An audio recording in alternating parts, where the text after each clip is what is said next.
حکومت کو tough time دینے جا رہے ہیں، اپوزیشن اس ٹائم اتحاد کے اندر دیکھیں حکومت خود کو ٹف ٹائم دے رہی ہے. ان کی نالائکی، ان کی بدنیتی، ان کا قتل عام آج آپ نے دیکھ لیا اسمبلی میں کہ مشکل سے 40-50 لوگ تھے، باقی اپنی بیلوں کے لیے ضمانتوں کے لیے گئے ہوئے تھے اور ایک اس کے بدماش کو ہم نے نہیں بولنے دیا. یہ بتایا گیا کہ مذاکرات کے اندر سب سے بڑی رکاوٹ آپ کیا سمجھتی ہیں، کیا ہو سکتا ہے؟ فارم 47 کی حکومت، چور، قاتل، ڈاکو یہ فارغ ہوں گے تو کچھ ہوگا نا. مذاکرات آگے بڑھنے چاہیے یا نہیں؟ I don't care.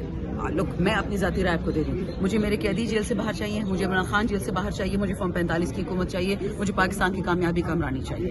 Simple as that. مذاکرات سے ہوتے ہیں، جنگ سے ہوتے ہیں، ہم نے کرنا ہے. ٹرمپ حلف اٹھا لی. امریکہ کی فارن پالیسی آلریڈی ٹرمپ نے آج 90 دے کا مورٹوریم لگا دیا کہ فائنینشیل ایڈ ہم انہیں کو دیں گے جو امریکہ کی پالیسیز کے ساتھ الائن کرتا ہو.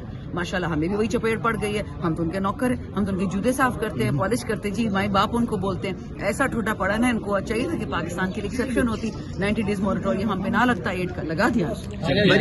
مریم نواز اور کلثوم نواز کی متعلق پاکستان میں تصاویر اور مضامین شائع کی گئی ہیں میٹرک کی، تو اس حوالے سے آپ کیا کہیں گی؟ تو اچھا چور اپنی تصویریں ہر جگہ خود شائع کر رہے ہیں، ابرن یہ بدنامی کا سبب بن رہے ہیں. ہم تو کبھی نہ ڈالیں. فاطمہ جناح کے علاوہ ہم نے کسی کی تصویر نہیں ڈالی.